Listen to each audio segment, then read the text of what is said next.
Good evening, England Lioness community. England 6, Wales 1. England go marching through to the quarterfinals against Sweden on Thursday. Better late than never, people. Apologies for late starting, but work commitments always happen. But let's not drag on any longer. Let's get to the intro. We'll be back soon, people.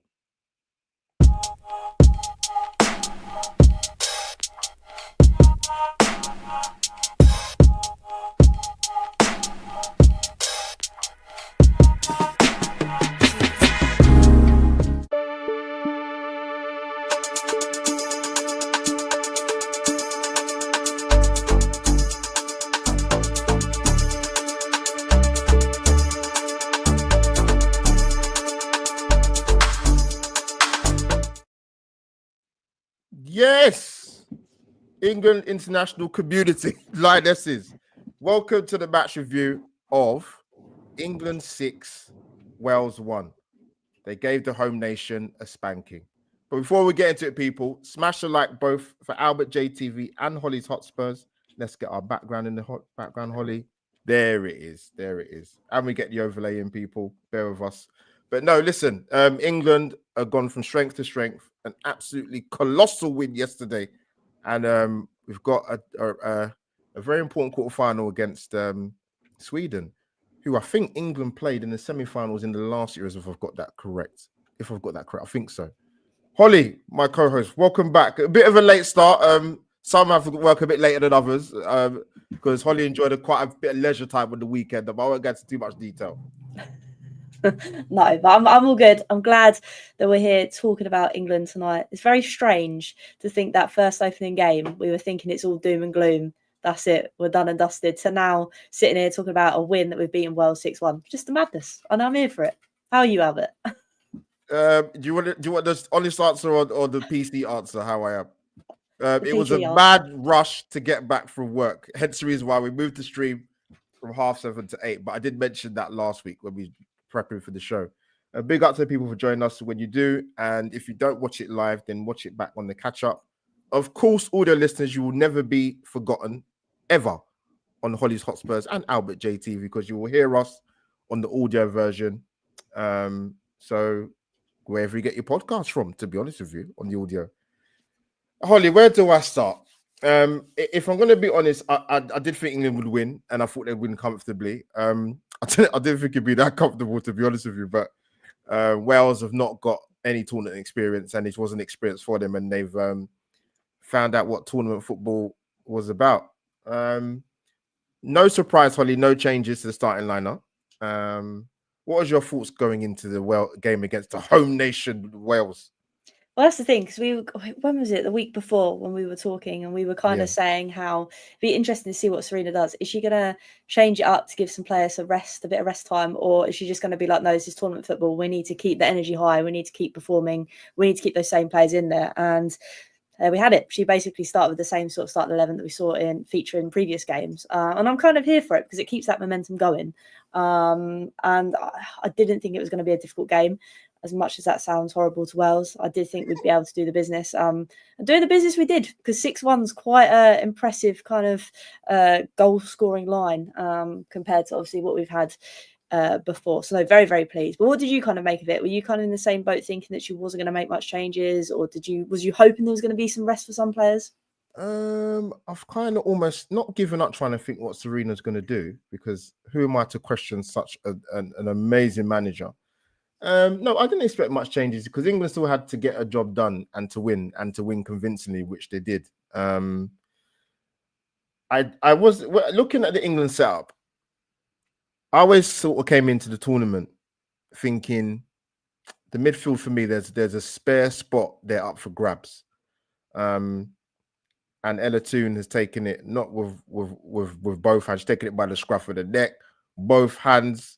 Her finishing ability, and also to get her and Lauren James in the same side, because obviously Lauren James can play in that 10 role. She's quite dangerous picking up the ball, but I think putting her out on the right, because you can do that because she's, a ball carrying ability and ability to hold up the ball and to take on players, and that combination with Lucy Bronze It's been excellent. But I mean, the first goal wasn't that obvious. I was thinking, I knew it was a foul, but then they said, "Oh, it's a VAR check." I thought, "What on earth for what?" But apparently, it was a penalty. It was a foul in the box on Georgia Stanway, and Georgia Stanway bangs in the goal after only 11, 12 minutes. Holly, what's your thoughts? Yeah, like I say, I was a bit taken back as well to think, because obviously when it kind of happened, you watch it in real time, you're like, oh, she's out of the box. Like, okay, it's a foul, but was it harsh? I don't know. I mean, it did happen in the box. Then when it went to VAR, and I was like, oh, it's definitely a pen. And then obviously they give it, Stanway takes it, stands up.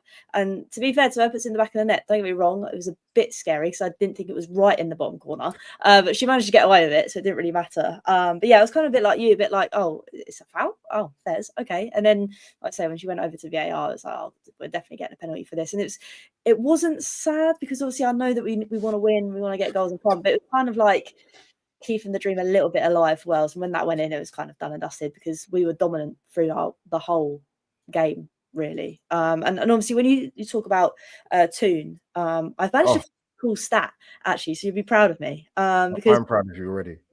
She's the only player on record since 2013 to score a goal, assist a goal, and complete 100% of her passes in a women's Euro match, which I thought was quite impressive. Because when we talk about Toone throughout this tournament, like you say, she just kind of takes the game by the scruff of its neck. She goes out there, does the business, assist goals, score goals. She has really been a big talent. And I know we talk a lot about James and how she's such a technical player, but I think Toone sometimes does go under the radar quite a bit, I think. No, she does. I didn't. I'll be honest with you. I wasn't sure about her starting place in the side, because I thought the three players, depending how you, I know Jess Park's a bit different from. She's a bit different from Ella Toone. She can play in that sort of 10 role, but she's very different. And she can play wide of the three as well. But I thought it was out of Clinton, Grace Clinton, who I know you're a fan of because obviously being a Spurs player. It was out of Jess Park, who I think is brilliant, by the way. I'm glad she got some minutes yesterday. And Ella Toone. So it wasn't an obvious choice. It wasn't. But I mean, there was a stat in the last World Cup with Ella Toone. I think she's the only England player, men or women, to score in a quarterfinal, semi-final, and a final, which is more than bloody impressive, to be honest with you. So she's a big game player and she knows how to get goals. And that combination play with Russo has been brilliant. And I think one key thing in terms of when you have build-up play, when you're in possession of the ball, especially, not just in tournament international football, but just in football generally, you need to have combinations all over the pitch, man. You do. You saw in the last game against Holland, you had Greenwood at left back, plays in the same club side as Lauren Hemp. The other side, you got Lauren James and Lucy Bronze. And obviously Keira Walsh and Georgia Stanway have just been an England partnership for as long as I can remember. It's probably not long as how old I am, but just long time in the, so they've got experience, they've got dynamism, they've got youth, they've got some pace in there. Yeah, very impressive the last two games. I have to be honest, because after the first game, it's complete chalk and cheese from the next two games, by far. Why do you think that's been the case, Holly? I think it's because we kind of said they kind of went into the tournament a bit naive, I would think. I think that first game, just nothing was clicking. It was just an awful watch for everyone. And I think they kind of actually were taken aback by a bit that they're England. Everybody wants to beat us. We are the holding champions. We need to play like the holding champions. And I think that's why the last two games have been totally different. As in, like, playing Wales, we dominated them throughout. And then to sit there and think, hey, we've just scored 6.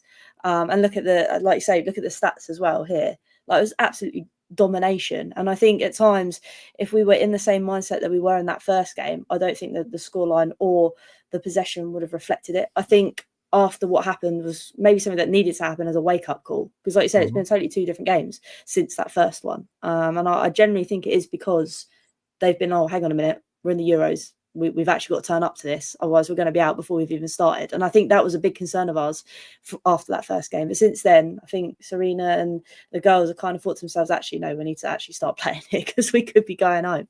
Yeah, like 58 touches inside the opposition box. Audio listeners, we just got a graphic up looking at England's sort of stats in terms of 77% possession, 5.72 XG, 24 shots, 11 on target. As I mentioned, 58 touches in the opposition box, and 6 corners. And Hannah Hampton only had 1 save to make, apparently, which I believe to be true. Holly, I almost clicked on the wrong button to come back to the screen. I almost clicked on the StreamYard link, so you would have been on your own. On myself. Oh no, man! But yeah, England completely dominant. I think for Wales, on a quick note on them, Holly. Listen, the excitement was there, making their first ever tournament. I think Jane Ludlow spoke really well, actually, who's in the commentary, who was in the sort of the studio box, in the studio with Emma Hayes and Karen Carney, saying that we don't sort of just want to come here to be at the party, but they need to. There's so much that needs to go on off the pitch in terms of the availability and players coming through, because they got beat heavily across 3 games. If you really think about it. Bit of naivety in all 3 games. I think they conceded the first 2 games. They conceded just before half time. Yesterday they conceded within the first 10 minutes. I think there was 2 down, 3 down after half an hour. The penalty from Stanway, Ella Toone's goal, and then Hemp's header as well. But coming back to England, I think what impressed me with England is there was a mixture of going direct, as they did in the last game. The interchange play, even with the 3rd goal, you saw brilliant play. I think it was Ella Toone's cross to the far post and the head and Hemp's header. What did you make of England's overall play, my dear Holly? I think that's the thing. It was just a mix-up. Like, it wasn't route one, kick it up long. It wasn't loads of intricate. God, I can't speak. Intricate passes. Let me say it. Intricate play for my dear Holly. That's the one. We mixed it up, and I think that was the biggest thing for me. It was always like. In a lot of games, especially in that France game, we were predictable. Not the fact that we can actually even pass the ball, but we were quite predictable. Where in the last 2 games, especially the Welsh game, we weren't predictable. And I think that's something that we've slowly added into our game. And it's something we need to do, because when we face stronger opponents coming up, we're going to need to have that kind of unpredictability, if that makes sense. Because, like I say, no disrespect to Wales, but they weren't the best of performers in that kind of sense to play them. But at times, they did run us a little bit ragged. I think the goal they scored was unreal. I mean, what did you make of it? Because I think that was just a lapse in concentration from us to allow them to come through the middle of the park. I think it was it Fishlot that put the ball through in behind, and then Kane absolutely smacked it, didn't she? Yeah. England would be annoyed. Like, if I was Hannah Hampton, I would be happy. But she hasn't done. I mean, she had that iffy moment in the first half. Was it the first half? Yeah, when she tried to be clever with playing at the back. This is what drives me mad in men and women's football. They all think they can do it, and or not even that. That's a bit harsh. Well, that is true. To be honest with you, I'm not going to lie, but it's just you got to know when to just go route one, man. That pass was not on, but that's the only small blemish that Hannah Hampton's had. Our keeper, Holly, our number one. But yeah, listen, when you're dominating a game, when you're 4-0 up in 43 minutes, the game's done, man. It's just about managing the game. And obviously, you saw in the second half, Shrina's rang the changes. I think within about 5 minutes, 10 minutes, Toone and Hemp come off, and Mead and Jess Park come on. And obviously, Beth Mead scored a beautiful goal, Holly. What do you make of Meado? That was good. You know what I like? I love Mead. Because she's been dropped. She's been dropped the last. Obviously, she's been at the team for the last 2 games, which she wouldn't have been pleased about. No, and that's the thing. Come on, and you can tell from the emotion that when she kind of scored, it wasn't that she was making a point. It was more of right, okay, yeah, come on, you need me, and I'll do the business and score. And you can saw in the celebrations as well, because I think she celebrated on the pitch, didn't she? And then she ran over to the subs, and everybody kind of celebrated together. So yeah, I heard what she said. Like, it's not easy for players that are obviously sitting on the bench who are not getting game time. So she just wanted to kind of share that moment, which is really good. Sorry, come in, Holly. Sorry. No, it's like you say, I think that's the real thing with England. They're such a togetherness kind of team, regardless who's on the pitch, not on the pitch. But once you're called upon, you've got your moment. And Beth kind of proved that she's got that. And I think that is important going into the next stages of the tournament. We're going to need players that not necessarily starting, but can come on and make the difference. I think we've got a good crop of players to do so. Yeah, just coming, nice segue. Demian Ariaga, my brother, man, from another mother. He's been busy. Obviously, Demian was at the game for the Netherlands versus England. I hope he stopped crying, because I know it's difficult for him. He loves the Dutch as well. Shame they've obviously gone out of the tournament after losing yesterday. They lost yesterday, was it? They was 2-1 up, and they got back to 2-2. Was it 4? What was the score, Holly? Check the score quickly. So I forgot now. Remember. You can. But Damien, I have to give you a shout out, man. My guy, man. He's busy there doing his music thing. And now he's in Dortmund. Damien, bring back a key ring, but it's not worth it because it probably cost you more. It probably cost you more to send it to me than it actually cost when you bought it. But big up to Damien Ariaga, man. He covers women's football, and obviously, if you watch on Albert JTV, Arsenal women's and Arsenal men's. So, Holly, let's. I want to give a quick shout out to someone actually. I've seen bits of her in the WSL. Aggie Beaver Jones, man. That woman's a serious striker, That woman's honestly, she's got 6 in 10 for England, and she's not the number one. So let's just Devin's comment quickly. Sorry for you guys still crying. Nah, listen, bring it on Thursday, man. Against Sweden, we definitely can't take liberties there because we will come unstuck, and we've got some good players, man. Obviously, Stina Black-Senia from Arsenal, Kennard from Chelsea. What's the name? I forgot her name. Is it Asalani who plays in central midfield for them as well? They got some good players, man. They could hurt England. They really could. But Aggie Beaver Jones, man. Listen, if Russo's not getting a tune during games, then you've obviously got the option of Ajimang. And we said it, Holly, the preview show. I'll give us both credit actually, and our super guest that did it is England at the top end of the pitch. They're going to cause some damage. I don't care to anyone. The Germans, the Swedish, the Spanish. If England can just hold that midfield area together through this tournament, they can go on and retain their title because the top end of the pitch, what you got? Got Lauren James, you got Hemp, you got Ajimang, you got Beaver Jones, you got Russo, you got James that can play within the first, Jess Park, who's only got minutes yesterday. England are stacked like a Burger King burger. Holly, give me your thoughts, man. I don't think I can upgrade on that comment, to be honest. That's like a Burger King burger. I mean, it's true. We have got so many different players at our disposal, but players that can play differently. Like you said, if we're not getting a tune out of Russo, even though Russo's been doing a lot of assists throughout this whole tournament, to bring on someone like Aggie Beaver Jones, who's come on and scored straight when she's come on, just kind of proves that no matter who we kind of call upon, they can come on and do something, and in a different kind of way as well. So no, I am very pleased of how many different players we kind of got at our disposal, and I'm glad I'm not Serena because she's the one that's got to kind of manage them and bring them on at the right kind of times. But it's also exciting to see those players coming through the ranks as well and having their opportunity and seizing it, which is nice. But like you say, it's that big one coming up on Thursday. I mean, how are you kind of feeling? Do you think again? I know we've said we can't really judge what Serena's going to do because you can't tell what she's going to do. But how do you feel kind of going into that game? Because obviously with Sweden, they've beaten Denmark 1-0, beaten Poland 3-0 and beat Germany 4-1. Like they're no team to joke about.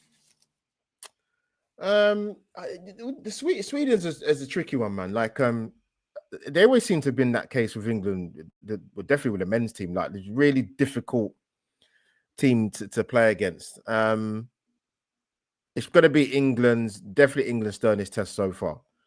But I think if England continue the momentum that they're showing in the last 2 games, I think they'll be too strong for them. I know they beat Germany in their last group game, but I mean, Germany defensively, I don't know what the hell they were doing in that game. I mean, the goalkeeper. Did you watch the first half of that game? Oh my God, defensive. It was awful. And then obviously they got a player sent off as well. But I honestly, the defending, I mean, hopefully England between Jess Carter, I think moving Jess Carter centrally is obviously more of a benefit to her as well because she's more comfortable there. But England, it's going to be England's sternest test, man. Look, I'm not going to say they're going to walk over Sweden because I don't necessarily think that's going to be the case. When you get to the business end of the tournament now, no mistakes. No mistakes can happen. But yeah, I'm confident England can go for because I actually potentially think they've got a harder quarterfinal than they would do potentially in the semi-final.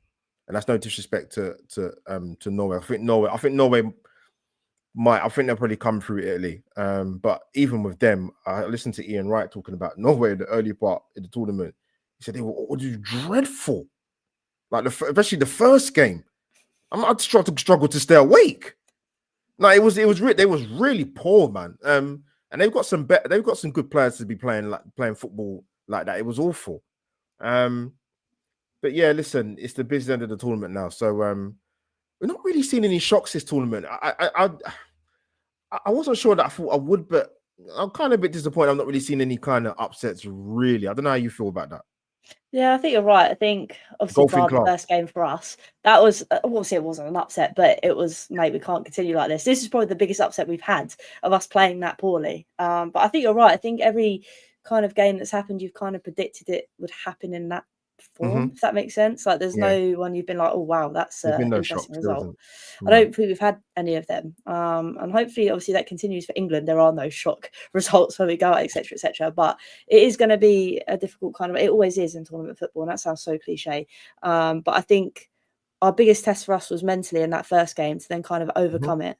And I think the fact that we've done that, the fact that now we've picked up a bit of form and momentum, the fact that we've got players coming on that are then scoring or assisting, like I wouldn't say I'm nervous, but I definitely don't think it's going to be a walkover in the quarterfinal and beyond. I'm just glad that we found some form since that first game.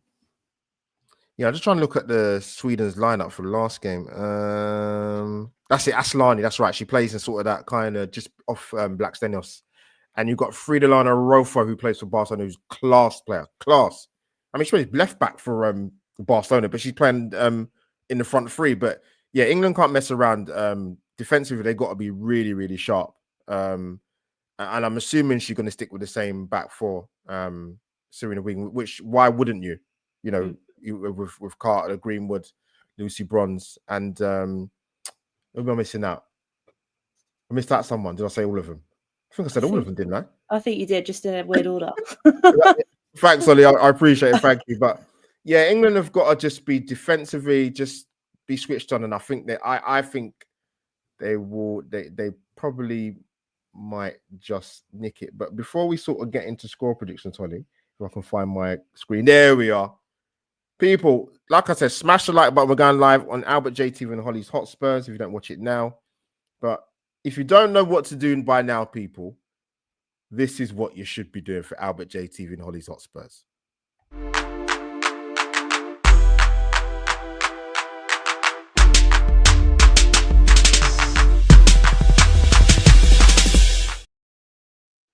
Boom! There you have it, people. Subscribe to Albert JTV and Hollie's Hotspurs. All your listeners, if you're wondering what the hell was that racket, or sorry, music, it was to subscribe to Albert JTV and Hollie's Hotspurs. Hollie, game Thursday. We will be back to do the review for the game, to be commenced. But what's your thought scoreline?